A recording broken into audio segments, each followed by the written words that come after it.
Thanks for joining me for Coffee with Kiera on Pacific Northwest News and Entertainment, sponsored by the Human Being in Newport and Lincoln City. My guest today is State Representative David Gomberg. Thanks for joining me. Hi, Kiera. So let's talk about some of the bills that have meant a lot to the coast. Let's start off with the Port of Newport. Absolutely. That proposed bill. We haven't heard anything about that for a while. Does that look like it's gaining some steam moving forward? Is it stalled out? How does that look? Well, first let's give everybody the background is that there was legislation introduced at the beginning of the session, not by a coastal legislator, but actually by a legislator from the northeast part of the state. He's very involved with ports. He has 3 in his district. He introduced a bill that said instead of electing the leadership of the Port of Newport, that those people would be appointed by the governor. Now, what's going on here? What's the background here? And the issue is that the state has invested a lot of money, our local community has invested a lot of money in a new terminal, a terminal designed for multiple uses. And some people are arguing that that multi-use terminal is not showing multi-use progress. And some people, of course, are interested in the jobs that would be created there when we start doing things besides fishing, and more particularly, they're looking at us doing some export shipping there, and looking at the jobs that would be created. And they feel like the commission, if appointed by the governor, would be more inclined to support some additional opportunities at that facility. So that bill was introduced back in January. And tell us what that bill, it got modified. What did that bill then look like after it was modified in committee? Well, actually no amendments were ever adopted. Oh. The bill did have a hearing, and there were some changes that were suggested. The bill says that the governor will make appointments, and they said that the appointments will come from certain parts of the local economy. One from fishing, one from labor, one from agriculture, one from the business community at large. 5 positions like that. I came in and I said 2 things. I said, if you're going to take away the right of local voters to make decisions about who leads our port, you should let local voters express an opinion on that. Let's refer it to the voters of the port district before we implement this dramatic change. The second thing I said is if we're going to have these particular industry silos, that there's something important they left out, and that is education, science, and research. A big part of what's going on around the Port of Newport with Hatfield and NOAA and the wave energy programs and the OMSI camp and the aquarium and everything else. So the committee heard those proposals. They had a quick hearing, and that's all they've done now. There's no additional action scheduled, and frankly, I do not expect to see the bill move forward. Now, that being said, I think that the real impetus behind the bill, the real reason it was introduced was to draw attention to this issue and to get the Port Commission refocused on some solution to these issues. And I think in that context, the bill has been very successful. A lot of changes at the port. I mean, for one thing, we've had 4 port managers in 4 years. They just hired a new permanent manager. They've got a new written business plan. The Port Commission is starting to vote now on a 5-0 basis rather than the 3-5 splits and the kind of contentious arguments that we were seeing so often. I think that the port is getting their act together, and I'd be happy to give them just a little more time to demonstrate that they are doing that. If not, the bill could come back next year. We could review the situation and decide that maybe we do need to suggest some changes. The other thing I'll say about this bill is that it required that the governor make appointments at the end of a term. When somebody's term was over with, then the governor would appoint a replacement. Well, we're having an election right now. Yes. Right now this week. It's election time. You've got your ballots. Check them. And 3 of the 5 port commissioners are on the ballot for 4-year terms. So if this bill was going to pass, it really wouldn't have any effect for another 4 years. So I'm happy to take another year, another 2 years, see if we can find that balance between the fishing community and the export community and other opportunities that are going to bring more revenue in that the commission and the port needs, more jobs in that are certainly going to be helpful in the area, and provide the balance that I think people were looking for when they put the money up for the new terminal there. And let's talk a little bit about some other bills that have moved forward. There's the bag ban. Absolutely. Let's talk about that and what Well, that looks like. Well, goodness, somebody asked me this morning, where does the bag bill stand? And I said, well, that all depends on where you're standing right now, because if you're standing in Newport, well, the city has adopted a bag ban, and some people would like to collect signatures and refer that to the ballot. If you're standing here in Lincoln City, where we are right now, they're considering a bag ban. If you're standing up in Tillamook, they're thinking about proposing a bag ban. If you're standing in Astoria, they've adopted a bag ban. But meanwhile, over at the Capitol, a statewide plastic bag ban has been proposed. And that bill moved through the House. I supported it. A lot of kids from over here on the coast came over to testify on behalf of that bill, which was just great. And the bill's over in the Senate now. We've also passed a bill out of the House dealing with single-use styrofoam containers, the kind that you get at fast food stores. Styrofoam cups, styrofoam plates, styrofoam boxes. I haven't seen that many of those, but I suppose they are still around. They're still around. They're getting phased out, but there's a desire in the Capitol to phase them out entirely. Now, this is not going to affect the when you go to the delicatessen at your grocery store and buy dinner to take home and cook. Just like the plastic bag ban would not affect the kind of wrapping or the bags that you put your fruit in or your vegetables when you pick them up before you go to the checkout counter. It would be mostly fast food kind of applications. So that bill is going along pretty quickly. The third bill dealing with related kind of topics that has not yet moved is the plastic straw bill. Right, I heard there was a little bit of controversy about that, but it was a bill that was brought forward by like the plastics industry and the grocery industry, but wasn't entirely supported by folks like Surfrider. Well, welcome to the Capitol, where things get complicated real quickly. And the answer to your question is that the bill is kind of hung up right now, and what it suggested was when you get a container, that they don't just give you a straw with it, they ask you if you want a straw. I see those kind of changes happening already, and I think they're constructive changes. At the end of the day, we're trying to reduce litter. We're trying to reduce the litter that we find on our streets and in our fields and on our beaches. We're trying to reduce the kind of litter that just doesn't go away, because I'd like to think we care enough about our kids and our grandkids not to leave them our garbage. And we're trying to get rid of stuff that doesn't biodegrade, that is designed for a one-time use, and then just gets tossed. And whether that's styrofoam or plastic or straws, we're looking at making some changes here in Oregon, because at the end of the day, that's what Oregon's all about. Right, well, and our recycling throughout the state is changing. And so we need to look at that and change with it, wouldn't you say? I certainly hope so. So I expect to see a couple of those bills passed before we're done at the end of June. And let's see, what are some bills that you have put forward? Anything moving along? Excuse me. Well, I've got a couple things. I mean, one of them is my small business tax cut. I like that. Well, I've been working on this for the last couple of years, and what's going on is that we implemented a tax reduction for small businesses. And there's two things I didn't like about it. The first is that you had to have at least one full-time, year-round employee. Well, we're out here on the coast. We've got fishing and farming and tourism, which are seasonal businesses.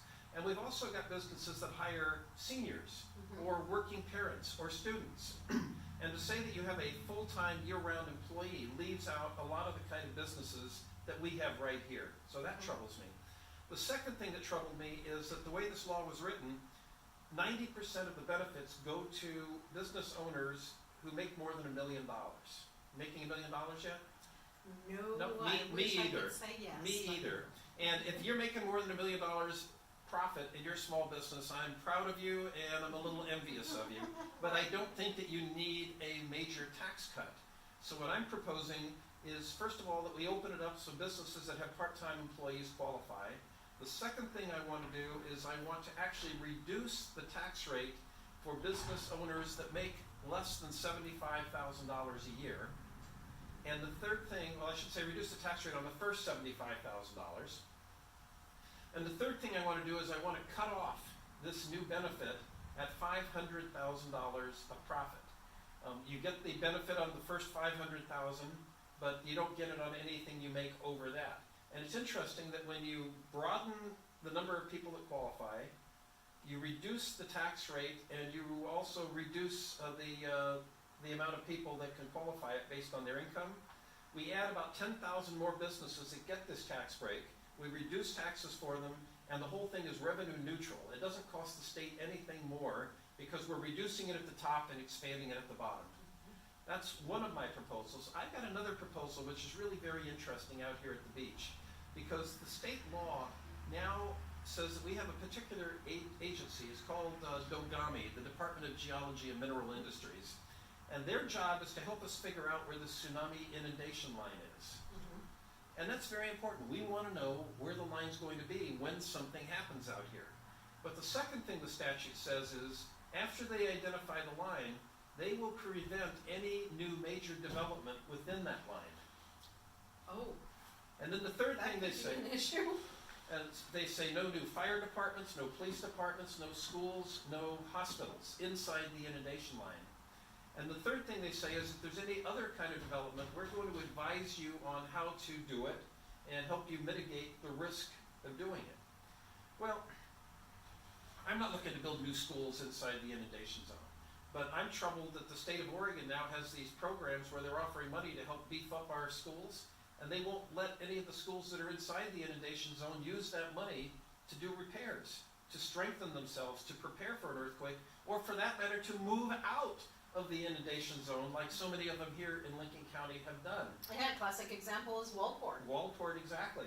So I've introduced legislation that says DOGAMI sets the line and DOGAMI advises people on how to do things right, but we're going to cut out that middle part that says you can't do anything inside the line. And by the way, that line's moving. They're moving that line. I mean, we're going to be out there with sandblasters taking the blue stripes off our streets and moving them further uphill as they look at new science and new information on how to adjust that line. But I want to make sure that that we're not encouraging people to desert the coast. That we want to know what's going to happen. We want to know where it's going to happen. But we don't want in the process to dramatically affect the resale value of your home, your insurance rate, or the response times of the police or fire department that are trying to get to our population centers, which are all, which are all inside the tsunami inundation zone. So those are two bills that I'm working on right now in particular. I got a lot of others, but those are two that immediately come to mind. All right, let's talk schools. Big stuff. The caucus has been very busy over a year working and with Senator Rowland as well. That's right. He's the co-chair, I believe. He's the co-chair of the Student Success Committee, which traveled all around Oregon trying to get a better idea, a better understanding of what's going on in our schools, how we can make them better, and most importantly, how we can help our kids succeed.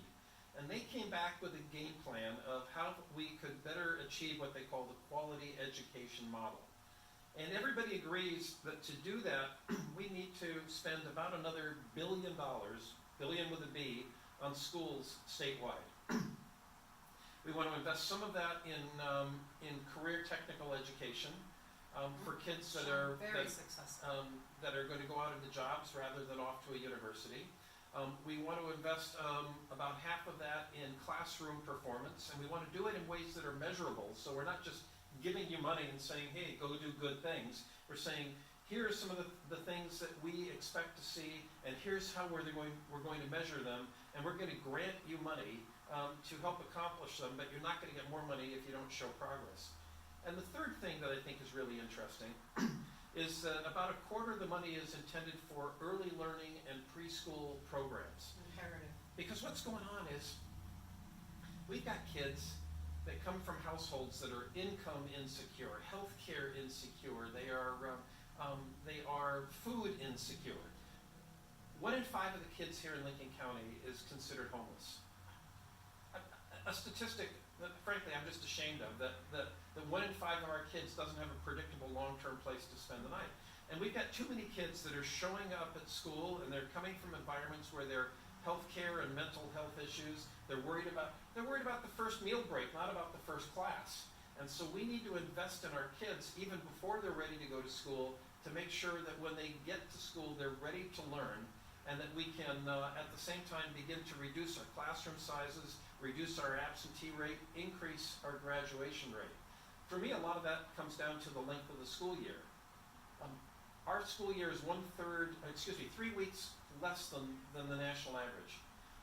3 weeks less than neighboring states, which means after 12 years, we're graduating kids that have had a year less time in the classroom than average kids. So does that affect their ability to go out into the world and succeed and to thrive? And how does that affect the people that want to employ them? Right. And how does it affect those of us that are getting older, those graduates today, to help us tomorrow with our health care and our elder care, and for that matter with our lawn and hair care? We need people that are going to be qualified and motivated and ready to provide us with the services we need, even if we don't have kids or grandkids in the school system. So that's what we want to accomplish it, that we need, $1 billion a year to do it. So Where's that going to come from? You guys are already fighting PERS, and Lord knows we can't do any more tax increases. well, they did propose a tax increase on business. And what's most interesting to me is the largest business associations in the state have said that we're not opposed to this. And there's 3 parts to this tax increase. The first part is, well, the tax is going to apply to business activity. Your total sales, your total sum of your business income is going to be subject to a tax. But the first thing we're saying is we're going to skip the first $1 million. That's designed to make sure we don't apply this tax to our smallest businesses. The second thing we're going to do is we're going to allow you to deduct a portion of either your labor or the cost of producing and selling your products. So we're going to allow you to write off 1/3 of that. Now that's designed so that we can minimize the effect of taxes stacking up. As a product moves its way through the economy, will it be taxed at every step of the economy before it goes from the producer to the consumer? So that write-off is designed to reduce the effect of stacking. The third thing we're saying is that there's a possibility that some of these new tax costs are going to be passed along to consumers. So we're actually going to reduce income tax rates for Oregonians as part of this 3-part plan. We're not going to apply the tax to groceries. We're not going to apply it to healthcare. We're not going to apply it to fuels, but we're going to apply it to just about everything else with those exemptions and deductions. What do I think about it? I think the floor should be higher. I think $1 million isn't what it used to be, and a lot of small businesses have $1 million in sales but don't make a lot of money. So I'd like to see that higher. And I'd like to see the deductions higher as well. Well, that was my question, is what about family needs like diapers, formula, things that especially new parents, I mean, I'm a grandparent and I know the struggles that my kids have in trying to get enough money to raise their children. So groceries in general are exempted, and things that are categorized as groceries will be exempted. But there's a lot of essential products, whether it's children's products or feminine hygiene products or other kinds of things that you find at the grocery store that would still be subject to taxation. So that's one of the aspects of this bill. It's moved through the House. It's now in the Senate. And there are provocative conversations underway. As you know, as we speak, the Senate Republicans have simply left the building. They're saying, we're not going to come here and have this conversation until several of our demands are met. I don't think all of their demands are unreasonable. They're saying we want to make sure we talk about PERS. And I want to talk about PERS. I've met with the governor, I've met with the Speaker of the House. We've discussed plans and proposals for addressing these commitments that we made 30 years ago. You know, the deal was that public employees came in and said, I'll wait on a pay increase in exchange for a better retirement plan. That was the basic deal 30 years ago, and it seemed like a good idea at the time, but now a lot of those people are retiring. And you know, we had the money. We had the money as late as 2007, and then in 2008, the economy tanked. The economy crashed. And all of our savings evaporated, just like your household savings evaporated, the state savings evaporated too. And we're about $20 billion short of where we need to be, so we're trying to figure out ways to come up with that money. And I'll tell you, there's ideas that are being kicked around. None of them are very attractive. One of the proposals is to ask public employees to pay more into their own retirement accounts. One of the proposals is to go over to SAFE. That's the big company that, state agency that offers workers' compensation. And they've been doing such a good job that they've got $700 million in their reserves right now. And so there's a proposal to take some of that out. And then finally, so that's kind of rob Peter to pay Paul. That's a difficult option. And then the third option, you'll like this one, has to do with the kicker. You know, Oregon has this unique policy that if we bring in more money than we expected, that we send it back to the taxpayers. And so the one of the proposals is that to send everybody at least $100, but to hang on to anything above $100 and use that to address the PERS problem. Now, would that have to go, that proposal, since the kicker was something that was voter approved, any amendments to that? Does that have to go back to the voters? Unclear, but let me bypass your question for a moment and say that that proposal seems to have disappeared. Okay. And the SAFE proposal is rapidly evaporating, which leaves us with the third one, which is asking public employees to contribute more to their own retirements. That's one that's still on the table. We're looking for some other ideas. I have been very active in discussing another cash opportunity for us. You know how often I talk about delinquent debt, uncollected revenues, money that's owed to the state that we're not doing a good job of collecting? PERS a couple of years ago found out that they had inadvertently given an overpayment to a number of retirees.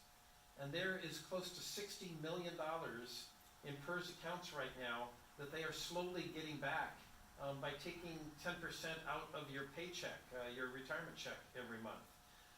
But it's going to take them years and years to get that money back at the rate they're going. And at the same time, because these folks have retired and have been retired for a few years, many of them are beginning to age out. That's the phrase they use, age out, which is a polite way of saying that they passed on. They died. And it's harder to get the money back from Right. people that have died. So $60 million out there is part of the conversation that I'm having about collecting the taxes and the fines and the fees and the overpayments that are due to the state of Oregon, millions and millions of dollars, much of which is not collectible, but a lot of which is. So that's part of the conversation as well. We will talk about PERS before we get out of the building, but meanwhile we've got this proposal to improve our schools, which I think we all have a stake in, and increase our business taxes to pay for that. All right. I want to end on a real light note and a positive yay. And that is coming up in a few weeks in June. You're going to have your office decorated with some amazing photography from Sharon Bittinger at Simply Design Studios. I'm letting the cat out of the bag early. She's wonderful. I really enjoy working with her. Our capital office, I hope you'll come by to visit us, and when you do, you will realize that most of the capital offices are separated by kind of dividers, chest-high, cubicle-type dividers. I mean, each legislator has their own office with a door, but outside our office space is where our staff works, and all of them have these workspaces that are open. But I'm at the front end of the hall, so I have a solid wall, which is really unusual in the Capitol. And so for years now, we've been inviting local coastal artists to come in and present their art in the Capitol. This year we have had ceramics from one of our local schools. Up north here. Yeah, Santiago School. Yes, that's it. Yeah. So St. James Santiago has had their ceramics in our office. Just amazing. We have had paintings in our office. We've had photography in our office. This month we're just displaying quilts that were made by the Tuesday Stitchers in Pacific City. And they make these beautiful quilts, and then they donate them all to the Caring Cabin, which is a program that helps kids that are going through cancer treatment. And every kid that comes into this cabin, this getaway, space to kind of catch their breath in between cancer treatments is given one of these beautiful quilts that they take home with them. Those are on display in our office. And who's going to be on display for the month of June? My beautiful Sharon Bittinger, Simply Design Studios. So we're looking forward to that. Yeah, come by the Capitol. That's going to be great. If you want to go and check out her photography, go to her website. She just does incredible work. Photos, videos, whatever she's involved with, it's always a success and always a thing of beauty. Just puts a smile on your face. So when you go into the Capitol and you see those photos, you're going to smile. That's just all there is to it, right? So, excellent. Yes, I hope so. So let's end on a smile today. People want to know more about what's going on at the Capitol, sign up for my newsletter. Just come to the Oregon Legislative web pages and type in my name, and you can sign up to get my regular email updates. Got your email update. You have a town hall coming up. I've got one this morning. We did an electronic town hall at our community colleges. We were in Salem. Senator Arnie Roldan and myself were in Salem, but we had a live feed to Tillamook Bay Community College, Oregon Coast Community College in Lincoln City, and Oregon Coast Community College in Newport. So we had three rooms that we were talking with live at 7:30 this morning. And then tomorrow, which will be Saturday the 11th, I'm doing a live town hall in downtown Tillamook together with Representative Tiffany Mitchell, who represents, she's my northern neighbor in the legislature. So yeah, we're doing another town hall. And so again, if you're interested in what's going on, sign up for our newsletters, participate in our town halls, send us emails if you're interested in some of these topics, or if you have questions, or just give us a call. All right, and thank you so much for joining us with Coffee with Kiera on Pacific Northwest News and Entertainment, sponsored by The Human Being, here in Lincoln City at the north end of town off Highway 101, and in Newport on 6th Street and Highway 101. I also want to give a shout out and thanks to Nikki Price for allowing us to use the Lincoln City Cultural Center, one of their rooms, for our recording today.